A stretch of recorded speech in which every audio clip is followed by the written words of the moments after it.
BC-EDA, the Economic Development Association of BC, with Dale Wielden and Colleen Bond. I don't know who's going to start. Thanks very much. Thank you, Mayor. And actually did really good on the pronunciation of my name, so that's good to see. Better than I'm going to probably do. Yes, there you go. Well, I am in the Okanagan Territory, the Syilx people, so a little bit easier, I think, than what you tried to do. So, so thanks very much for taking the time to meet with us tonight. We wanted to give you a bit of an understanding of what it is that we're actually doing in the community, and a little bit of background on who we are. So, but first of all, I want to also thank you and acknowledge the award that you won from the association last March. I had actually hoped to be able to present it to you tonight and had it in my vehicle, but unfortunately had to go back to or come back to Penticton, and so I apologize for that. But I promise you, I will actually get it to you. So yeah, I'm Dale Wielden. I'm President and CEO for the British Columbia Economic Development Association, and I have been doing economic development since I was a council member in the mid to late 80s. I know I look younger, but I then transitioned into economic development back in 2000 in Levelette. So a bit familiar with the area, and then I went from there to Chilliwack in 2000 and ran the Chilliwack Economic Partners Corporation until 2007, at which time I then took over the East Provincial Association. So a little bit of an experience in economic development. And Colleen, why don't you introduce yourself? Yes, thanks for the opportunity to be here tonight for sure. Yeah, I'm Colleen Bond, and I've been in economic development for about 25 plus years. And originally I started out in West Kelowna, and I started with the Central Okanagan Economic Development Commission there for about 13, 14 years, and then have just been working with different communities for the last almost 15 years now with regards to economic development. And unfortunately, the last number of years have been more and more working with communities with regards to the economic recovery after a disaster. So we've been doing that, Dale and I together, through BC-EDA for probably 10 years plus, and we'll talk a little bit more about that experience as well. Great, thanks, Colleen. So yeah, we started the Economic Disaster Recovery and Resiliency Program back in 2012 following the mill explosion in Burns Lake. We responded immediately when the mill exploded, and that evening actually to the community, reached out to the community and to the Indigenous community and offered our support and assistance. About 6 to 8 weeks after the mill explosion, we sent a team into working with the province. We sent a team into Burns Lake to help them prepare a short-term recovery plan and a long-term recovery plan for the community, and they did implement those plans. Following that in 2013, we actually helped. We were asked to come into southern Alberta and to put together a similar type program following the flooding that happened in 2013, and we went into 11 different communities there, including High River and Canmore and a number of the other communities to prepare recovery plans, economic recovery plans for them. We've helped write the U.S. government, working with FEMA and the Small Business Administration. We helped them write the United States Economic Recovery Framework. We've helped in the wildfires in 2017. We helped in Grand Forks following the flooding in 2018, preparing a short-term recovery plan, a business assessment, and a long-term economic recovery plan.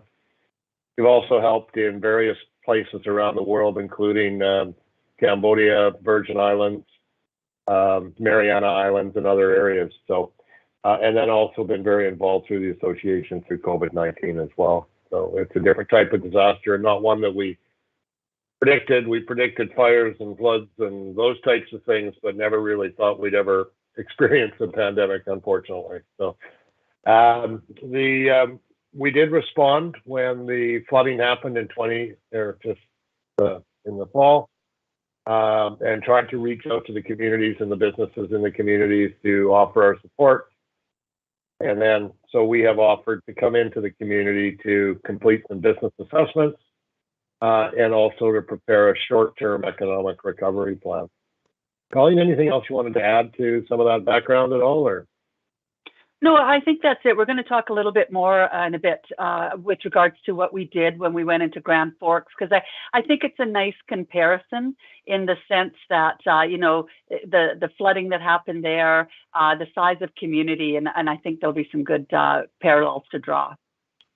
Yeah, I think that one of the things that we really want to focus on is how important the economic impacts are to take into consideration following a disaster, and even during a disaster, but following the disaster, those businesses that are being impacted are the employers, the employees live in the community, and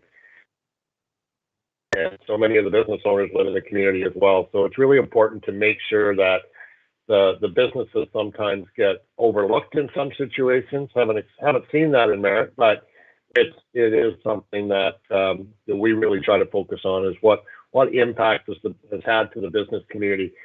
And that impact doesn't have to be water getting in their building. That impact can be closures, force of closures, loss of staff, a whole bunch of other things. And I think that was really one of the things that we really seen in Grand Forks, Colleen, when we went into the community about 6 weeks of the flood. And the same with in Alberta, we actually went in about 6 months after the flood, because that was when the province was really ready for us. And then we performed 3 visits in Grand Forks assessments, and we took in a team of volunteers from around the province and from Alberta and the United States into the community. We performed the business assessment, and we had another team to come in and do a short-term plan, and another team. Some of the team members were in each session, or each group, and then we went in and did the long-term economic recovery plan as well. Colleen, what do you want to talk about some of those impacts that we've seen there? Yeah, I think these are some important numbers just to sort of give an idea of that economic impact that communities can have after a disaster, and what effect that has on the businesses specifically, as well as the labor force. So when we went into Grand Forks, it was a more concentrated area. The flooding really happened in their downtown area. There were about 165, give or take, businesses that were affected. And we were able to, through the different teams that we brought in, we were able to connect with about 135 of those businesses. So a large portion of those businesses we were able to sit down with and really find out what happened, and what was even currently happening 6 weeks, after the flood. So some of the numbers that we came out with there was, we asked them, what's that immediate impact that you're experiencing? That means things like your infrastructure, your foundation, your inventory, your sales and revenues, of course. And in those 6-week period, the immediate impact for those 135 businesses was just over $26 million. So pretty significant. Another question we asked, and we're asking this in Merritt too, but Dale can talk about that in a bit. But another question we asked is, what kind of future impact are you looking at? And that was a harder one for businesses to put a number onto. So some businesses were able to be pretty clear and estimate what that future economic loss looked like, while others had no idea. They didn't know whether it would be $10,000 or $100,000. So that future economic loss was about $13 million. So all combined, it was about a $40 million economic loss that we could put numbers onto, but we knew that was underrepresented. We knew there was going to be more economic loss, but all we could do is the $40 million, which was a huge amount for Grand Forks. Looking at the number of employees and labor, there were almost 200 employees that were laid off after the floods in Grand Forks. And about a quarter of those were not able to be hired back. That's what the businesses thought. It would take probably 3 to 5 years before they'd be back up to what their employment levels were prior to the floods. So again, some really significant numbers there when you look at labor force businesses. When we looked at the hours lost, we asked how many employment hours were lost in that time frame of businesses lost, and there were about 120,000 employment hours lost that are not going to come back. Right? I mean, they were lost. That's it. And putting a dollar figure on that translated into about $2.5 million of employment income. So that's income that did not come back or go back into the economy. Again, these are really big numbers that we're talking about. So we use those figures, and Dale, I'll let you talk about that. But we use those numbers to talk to the province and Red Cross and other organizations to see what could happen to assist these businesses after the flood there in Grand Forks.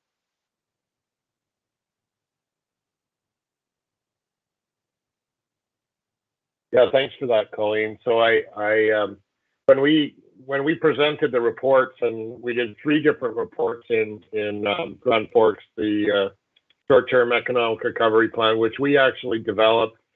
When we first went in there in the first 6 weeks, we developed the short-term recovery plan, and we had that done about a week after our visit. I think, Colleen, the report itself was presented.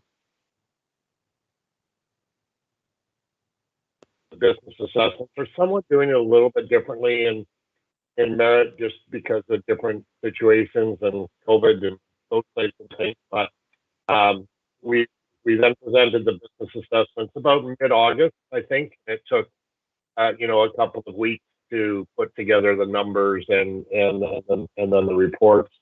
And then we went in again in September and we did the longer term plan. It really helped in the community. The businesses appreciated somebody talking to them about the impact. Council was busy. Staff was busy with so many other issues, just like what you do. Your staff is running in multiple sections, trying to deal with so many situations that somebody else was there focusing on their needs. And we tried to help them. We tried to link them with organizations that could help overcome some challenges. Yeah. Every now and then there's a word or so that cuts out. Okay. I'm going to just switch to here just a second, see if that helps.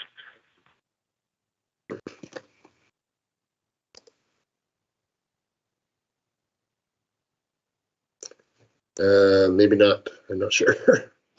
Oh, can you hear me now? Okay. Okay, good.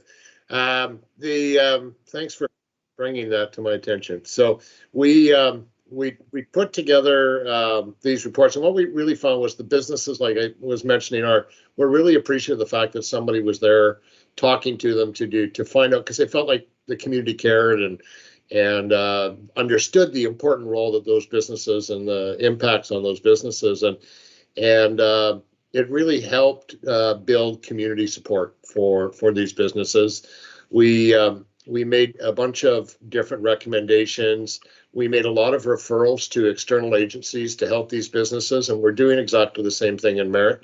We're trying to make referrals to different organizations to help them overcome challenges. One of those organizations that we send recommendations or referrals to is the Insurance Bureau of Canada, who we work with. Maybe it's a manufacturing consortium that we'll work with, or what other, or we work with a lot of different organizations to try to help businesses find the supports that they need to help them recover from these disasters. And it actually helped, the reports that we submitted actually helped the province and the Red Cross identify the need to provide some business supports. So business supports were actually made available to businesses.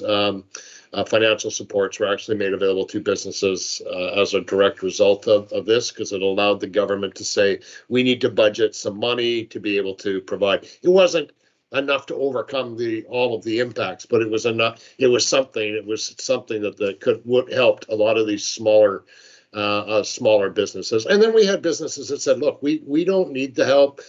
Put more of that money towards some of the other, smaller businesses that kind of needed the help. And we hear that in just about every disaster. We heard that in the wildfires in 2017, and in Alberta and those types of things. It also helped increase the development of sort of some local partnerships and build some organizations and build an economic development function.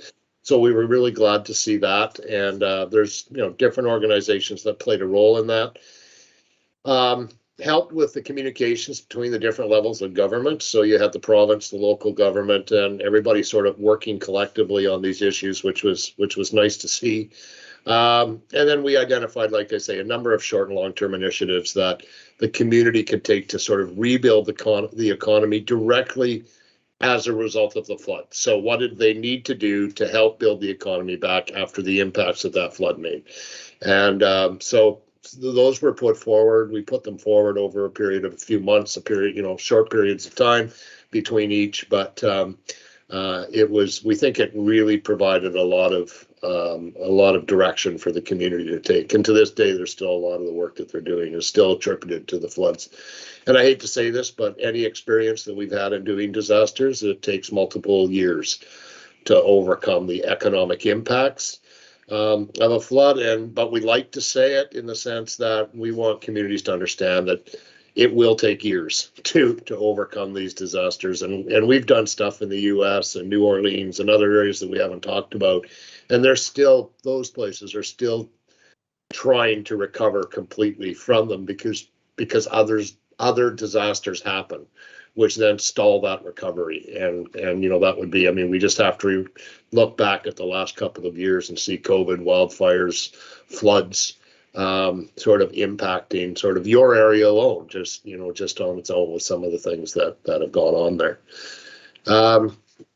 So we have been conducting business assessments in the community. Colleen, I don't know if you have any sort of if you have some of the numbers or just sort of some of our initial observations. There's lots that we can talk about already, I think, from what we've seen. Just so you know, we have conducted about 50 or more now business assessments of businesses directly in the community. So, Colleen, do you want to talk about that? Sure, yeah, I can certainly talk about some very preliminary numbers because, as Dale said, we've got about 50 of those businesses.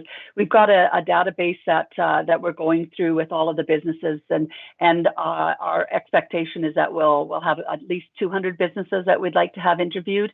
We've got a database of about 320 or so, but we know we'll not be able to reach everybody. So we'd like a minimum of 200, which would provide some really good numbers. But even the 50, just really quick out there, is almost 90% of businesses did experience an economic loss. So I don't think that's too surprising. All the businesses had to close for at least a period of time there.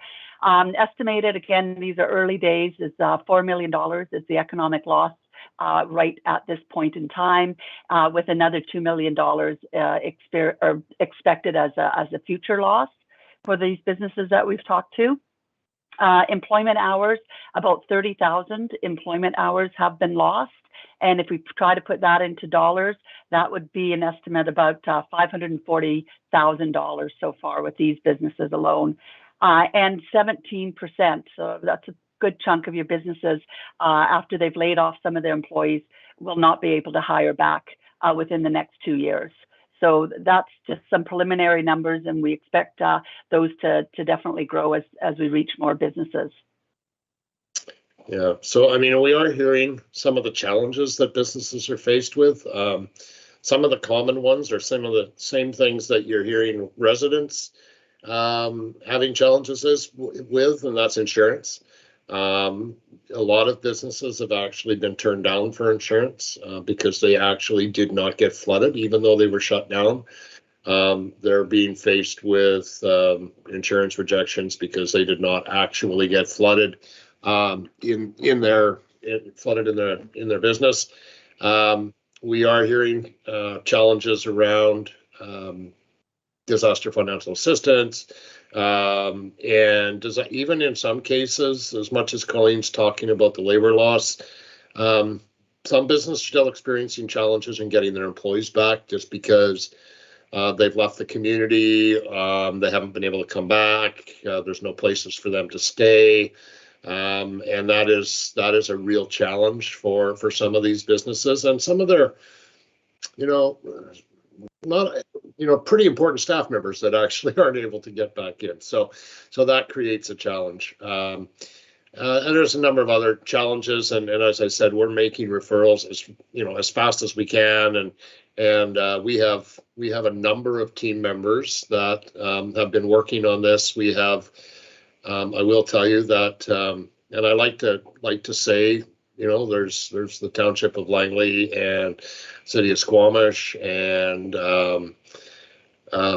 Kamloops, other volunteers that have stepped forward from these local governments to help us address your concerns or the business's concerns, and are playing a role in reaching out to these businesses to talk to them, to gather this information for us, to help us gather. So I think we have some from the north, from the Burns Lake area that are helping, and we'll be bringing in others as well that will be providing sort of some of that phone support assistance that we need to reach as many businesses as we can. It has been a challenge with COVID in some cases to bring teams in and to have some of the things that we'd like to do, but we all know what that's like, I guess. Experienced some disruptions to what our original plans were. We are hoping to hold a number of focus groups next week. We have a couple lined up that will be all done virtually. We have volunteers from the U.S. as well that will be part of the focus group discussions, and we do what we can. We're trying to limit the number of people in the focus groups because we want to have a little bit more discussion, and those are not about assessments. Those are more towards developing those short-term recovery plans, yeah, Colleen, I think that's about really it as far as giving them an update as to where we are. We likely will be back in the community, obviously, and we look forward to it. It's a beautiful community. It's got great opportunity, and I will say, as much as those businesses, as Colleen has mentioned, some of those impacts, not all of them, but the majority of them are, feeling optimistic that we can overcome this, but think that there's a ways to go before they are. So, yeah. Yeah, and I'd really like to say how welcoming all of those businesses have been. I haven't gone through one door, and they don't know me from Adam, but I haven't gone through one door where they're like, why would you ask this? Why would you sit down with me? Why, blah, blah, blah. It's been more than welcoming. It's let me share my information. I'm happy to tell you what you need. And you've got some really good business leaders out there for sure. I can think, and I'm sure who they would be, but there's some really great ones in your community there for sure. And I've really enjoyed meeting them. Yeah, we do have challenges. We won't deny it. We do have challenges, and we've done our best to develop this list. I know that we have worked with the recovery manager as well as Community Futures, and been able to put together a list of, we had a list, I think about 80, something like that, to work with. We've been able to put together more lists. We've spent a lot of time developing, driving around the communities, writing down names, doing everything we can to try to, and I think, as Colleen said, I think you've got about 320 in there now or something like that we have. Our challenge is the home-based. Home-based businesses are a big part, and I think we've only got to look back over the last 2 years as to the important role that home-based and remote workers, the impacts that those have on a local economy, and increasingly so. We really need to reach some of those home-based businesses, and we really don't have a way of doing that because typically you don't see signs, you don't. So we need to be able to reach those home-based businesses, and we do have a way for businesses to register online we have a link that businesses can go to, and we have posted on a home-based business social media site to try to encourage people to register. And then once they register, not immediately, like not that day, it's not, you know, that big of a team that's out there, but somebody will give them a call to conduct a business assessment with them. It only takes about 15 minutes. It doesn't take a lot of time to complete, but it's about a 2-minute registration process, not even that, online. And then once we gather that information, we can phone them. And the other sector that we're really having challenges in reaching out to, that we really believe is critical to this, and it because it's going to be significant impacts, is the agriculture sector, and not just specifically from Merritt, but sort of that service area of Merritt, in along highway corridor, those types of areas. We really need to get information from the agricultural industry, and the process is the same, registering online. And I'm not sure if that's on the city website right now for them to register online for us to call them, but that might be a great way to encourage businesses to register for that. So, yeah.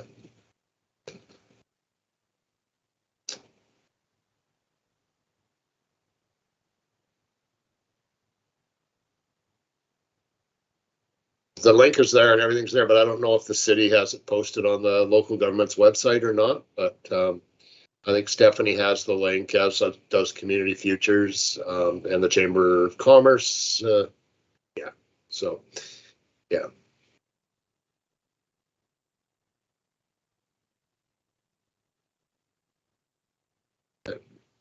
Great. We, I don't know if you have some thoughts around economic recovery, but we would be very interested in hearing from council. I mean, the incredible work that you've had to do since November 15th or 14th, or whatever it was, when the water came in. It's been, I'm sure it's been very stressful on each and every one of you in different ways, different impacts, I'm sure.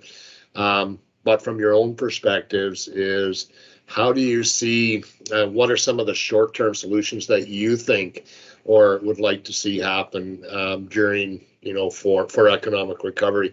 And I will also say that our information does go to the ministry, to the province, to be able to sort of maybe help provide some supports. No promises. I can't sit here and talk for the province, but it, you know, maybe support some of your needs and initiatives that you'd like to see going forward.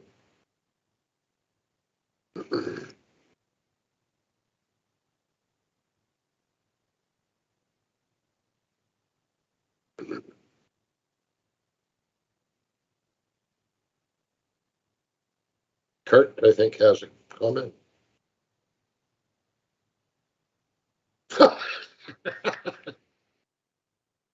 Kurt, you're muted. Yeah. There. It's so easy.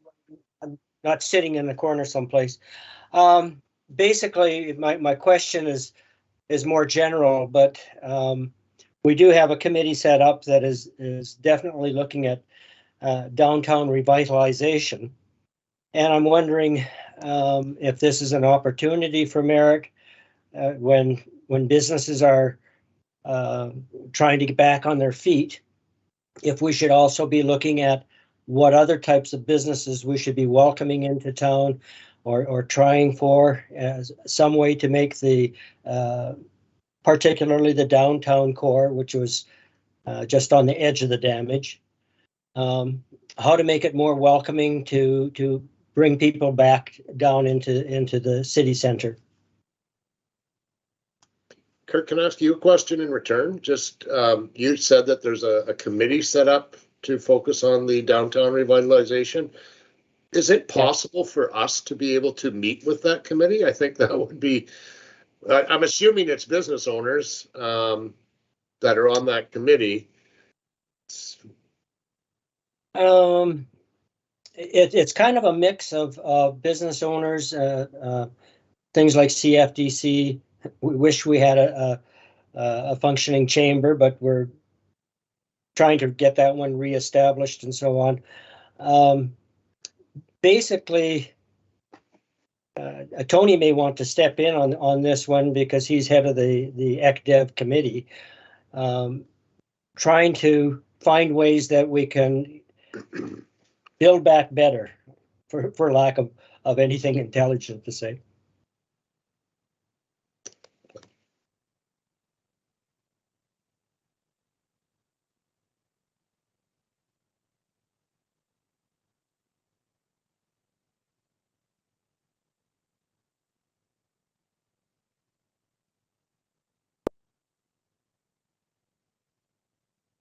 They've got some ideas for revitalizing the community overall. I think that would be a really good meeting if we get together and have a meeting of the minds and see if there is some low-hanging fruit that we can get going here in our community. So I'd be open for that. We just have to set a time for that and get going on that for sure. Yeah.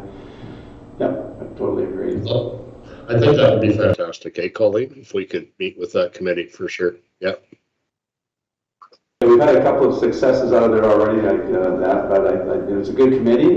They've worked hard on a couple of initiatives already. We're rolling on those, so I think it would work quite well.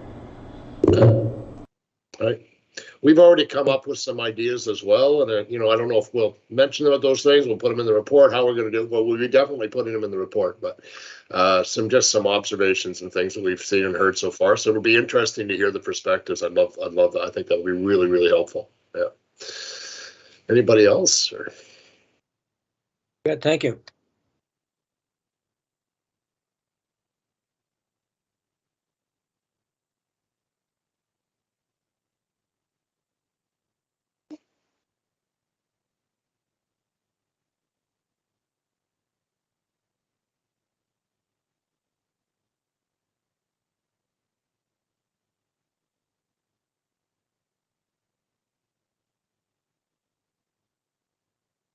But it's the businesses that draw on the downtown, so that's the big concern from our local farming and ranching communities right now. And what we can do to support them, of course, is a hot topic right now. I'm not really sure what ideas you might have there, but I mean, one of our challenges is to actually meet that community, like the agricultural community. We would really like help in reaching the agricultural industry. It's I personally worked with a lot of agriculture producers over the years, and I'd love to, and growers, and I'd love to be able to meet with them somehow. Yeah. Access or send out something to the individuals and have them work with us at some point. We can ask them to do that. That would be fantastic and greatly appreciated. And if you can share that link, and if you guys need the link sent, if it isn't there, let me know. We can send the link to the registration. If we start there, then we can pull some of those people in for some focus group discussions and get the business assessments done, but then bring them into focus group discussions as well. So I think that would be really, really helpful. Yeah. I know there are some farmers that are really in desperate need, and they're not being heard, or feel like they're not being heard anyways. That I think they would be more than willing to join a group like this. Councillor Fair. Thank you. One of the successes I think we've seen in our business community over the past few years is the development of a downtown street market. So I would say that that's something that if there's any way you can support that, would be helpful. I mean, it's good for morale, it's good for a lot of things. Agreed. Yeah. Yeah, and I heard actually quite a few of the businesses that I met with downtown were really, really happy with that. There was the night market they were talking about that I guess had got canceled with COVID. So there's nothing, you can do about that, but they were very anxious to have things like that happen again. Yeah. And you've got some good areas in the downtown core where it works, right? So it's perfect. Yeah.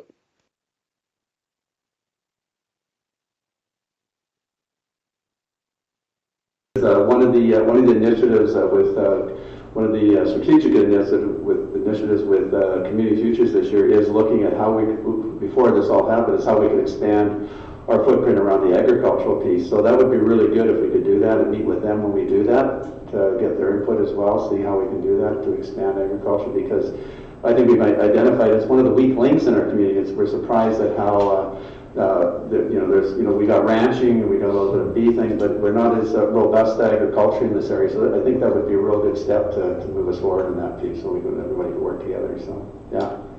Well, I like, sorry, about what you're saying is that you recognize the importance of that outlying area. It doesn't have to be right within the boundaries as playing such a role in your economy. So absolutely, yeah, because that helps expand our tourism and everything in the community. You know, Councillor Fair just talked about farmers markets and that kind of thing. Well, it's farm products that makes those things really work, right? So absolutely, we just so many possibilities with improving that sector of our economy around here. And I think prior to hitting COVID, or maybe in the midst of COVID, and even fire and floods, the farming community or the ranching community were telling us they really needed an abattoir. Abattoirs are really hard to get to. They end up spending a lot of costs on maintaining animals for longer periods of time because they can't get their animals in. There's many of them dropping out, not having as many animals as probably the community needs. It's a huge problem. And I know that the small meat producers actually have a plan for an abattoir, but they have no funding for it. Okay. I think we've noticed how much the supply chain has been impacted with these roads. So I think we need to get abattoirs up here. I agree. So, yeah.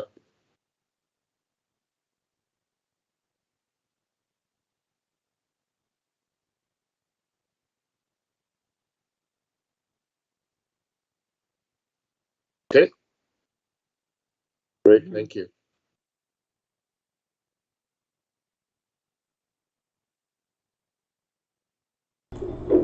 Any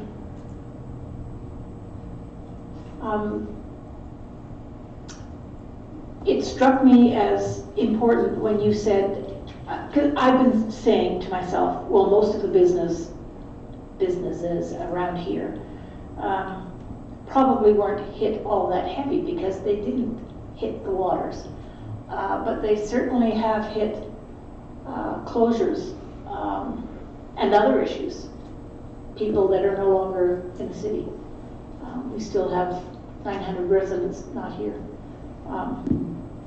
And I don't know how that affects them. I personally don't know.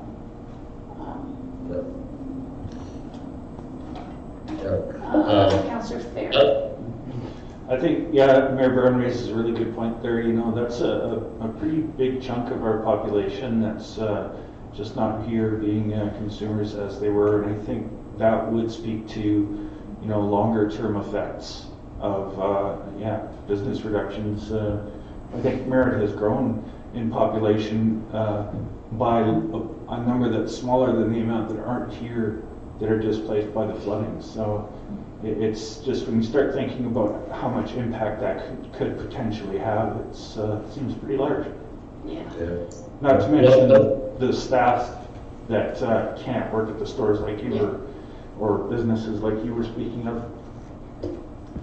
The lack of income. One of the other challenges with that is that you have a tourism industry, then you have hotels, motels that are housing local residents, rightfully so, not condemning them for doing that at all, but that takes away from now that tourism market for you to be able to, and if that housing situation isn't resolved by the summer, those people are going to be still in those motels and hotels, which means tourists can't come and spend that money that so many of those businesses need to help support the rest of the year. So, yeah. Kurt again, Mayor, sorry, but Kurt does that one. Thanks, Dale. Just back to the issue of the importance to agriculture and so on around here. I wanted to put a plug in also for the ranching community, particularly to do with the tourist industry, because the rodeo association and the farmers market and all that, they're outside of Merritt, but they're in our area, and they really do bring people into the heart of our city, especially rodeo weekends, are pretty crammed here, and anything we can do, I think, to sort of bring in outside of Merritt will support Merritt. Sure.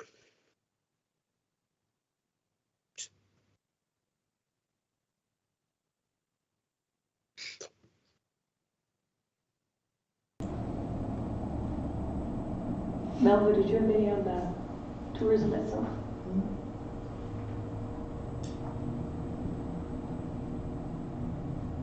Okay, Great. I think we've exhausted that. All right, well, thank you very much for taking the time. I greatly appreciate it. I hear you have another session to get into, so we definitely respect your time.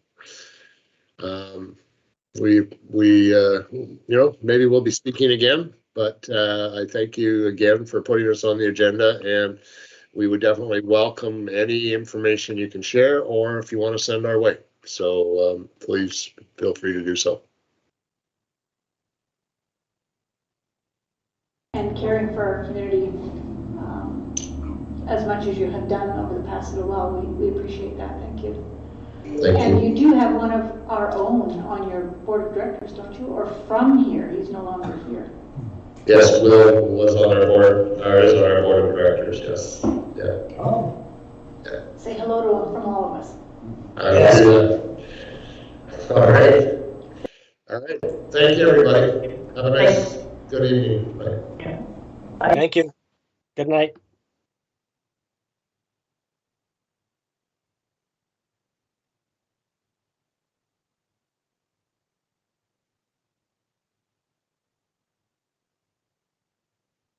Committee, so we will close and take a 5-minute break before the next one starts. 10 minutes? 6:30 it starts, doesn't it? About that, you have the ownership. That's just a training session, so fair. Why not?